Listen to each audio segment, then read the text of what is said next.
Hey guys, Level Cap here, and today we're going to be talking about the Airship in Battlefield 1. Now there's a lot of really cool properties to this vehicle, and it's a very interesting and powerful element on the battlefield. Now the Airship is one of 3 behemoths so far. There's going to be a dreadnought ship, and then there's also going to be an armored train that has cannons on it.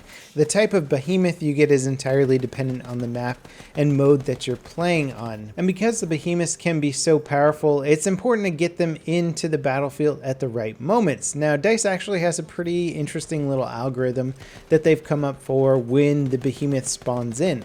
Now the spawn time of the behemoth is dependent on how many minutes are left in the round and how big of a point difference there is between the teams. Now I used data that I gathered from 5 different games, and I was able to come up with a pretty easy to follow linear chart here that shows at what point a behemoth will spawn in during a round. And basically it comes out to you need a pretty big point difference early in the game for it to spawn, and the later in the game it is, the lesser point difference you need between the teams. So for example, if you're only 5 minutes into a 20-minute game, you'll need about 40 to 41 point difference between the 2 teams before the behemoth spawns in. However, if you've already burned through about 10 minutes of that round, that point difference drops to 30 points. And if both teams happen to be incredibly close in terms of points, then the behemoth won't actually spawn in till late game, and this whole system is designed around not giving one team too big of an advantage if they're fairly balanced. Now, one area of the behemoth that I feel not a lot of people get the opportunity to try out is the driver's seat. And you can see here I am dropping bombs from high above on people. These bombs are incredibly powerful. I think they're pretty much on par with the bigger bombs that the larger bomber can drop on people.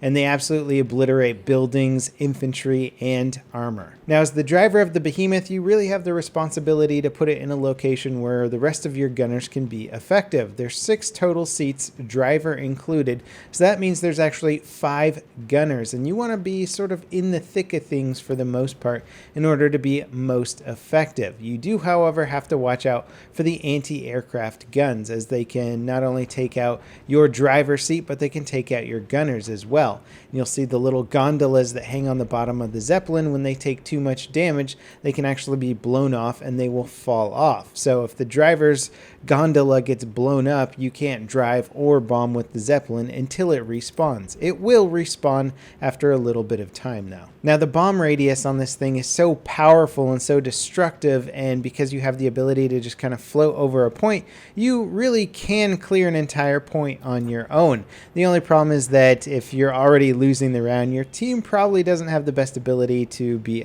aggressive and get on the flags themselves, so you rarely see the Zeppelin really being used to its full potential.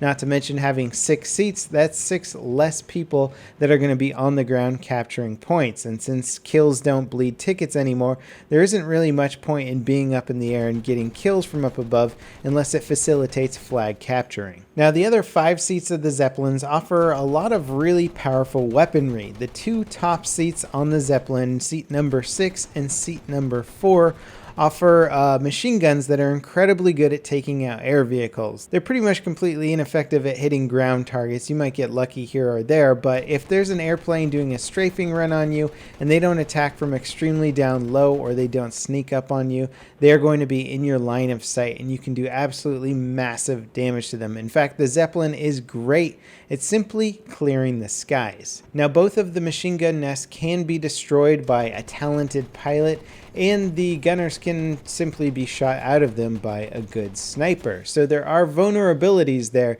but they're still incredibly powerful seats to be in. Also, I've seen a lot of pilots trying to bail out of their airplanes, open their parachutes, and land on top of the Zeppelin to then shoot the machine gunners out of their nest, which is cool in concept, but if that machine gunner is even remotely aware of what's going on around him, it should be no problem to take you out before you're able to land on the Zeppelin. So it's a very ballsy and hard to accomplish move. Now maneuvering the Zeppelin is very much like maneuvering a boat. It's kind of big and sluggish, so it maintains its momentum. It doesn't come to an immediate stop, so you have to kind of anticipate that and hit the brakes before you start changing directions, or at least be aware of what's going to happen to your movement if you start turning before you're fully stopped.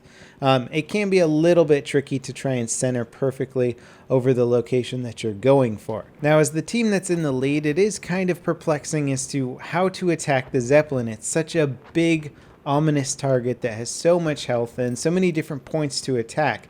It has modular destructibility, as you can take out the pilot's gondola, you can take out the side gunners and the top gunners. It does become confusing which area to go for. I definitely think the driver is one of the most valuable seats simply because of the massive bombs that can deal so much damage to a certain area. It's not to say the other gunners aren't valuable, but if you do have the option to go for any one seat, perhaps the driver, as that will also limit the mobility. One cool thing to note, if you are driving the Zeppelin and an enemy pilot crashes into your Zeppelin, it might bump you a little bit, deal a little bit of damage, but you'll actually get the kill against that pilot. At any point, you can bail out of the Zeppelin and basically drop to the earth as infantry. If you're on the top machine gun nest, if you hit the E button to get out, you'll actually just reside on top of the Zeppelin. You can even shoot from on top of the Zeppelin as infantry as if you want, or your squad mates can spawn on you and then you can jump off the Zeppelin to various points around the map.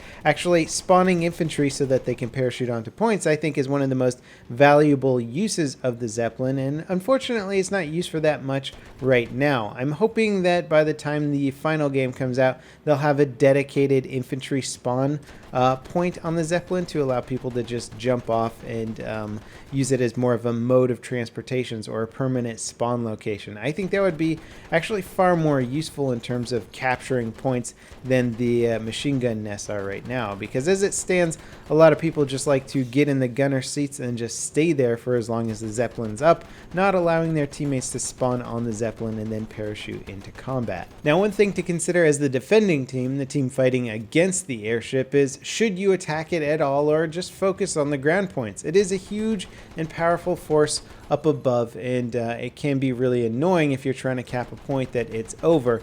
But it depends how much of your resources you want to allocate to trying to fight the Zeppelin. If you know the Zeppelin's already taking up 6 of their soldiers, maybe it's just more worthwhile to go for some of the points that the Zeppelin can't really cover and maintain your lead that way. In my opinion, it really depends at what point during the game the Zeppelin comes out and how aggressive the enemy team is being towards the points.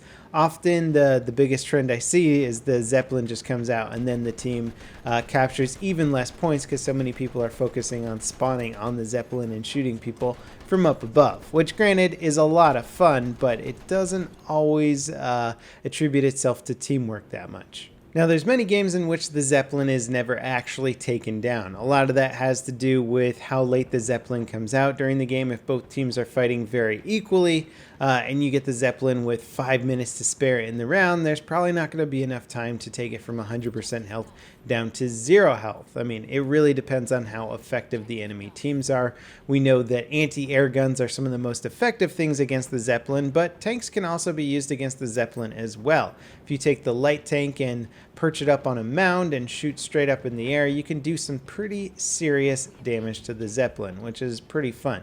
I mean, you can do stuff with rocket guns, and the aircraft also do some good damage. I will say, though, that a well-armed Zeppelin is very, very hard to attack with aircraft, as it's defended from all angles. Even the bottom side guns that do significant splash damage to infantry down below can be turned on attacking aircraft and absolutely obliterate them. In my opinion, the most fun seat to be in is the driver's seat, but definitely try them all out just so you at least know what kind of power the gunners have when you're going up against it. They have a huge range of fire, so you're not really safe no matter where you go. Even inside of buildings, you can be blown out of them. Considering the massive power of the airship, I cannot wait to see what the other behemoths are like to drive around or control, like the armored train. I can only imagine how crazy that's going to be, especially considering that infantry, in theory, will be able to just go right up to the armored train and try and throw some dynamite on it. We'll have to wait and see. Maybe we'll learn more in the beta. Anyway, that wraps it up for my airship overview. I hope you guys enjoyed it, and stay tuned for more Battlefield 1 content. I'll see you next time. This is Level Cap, signing off.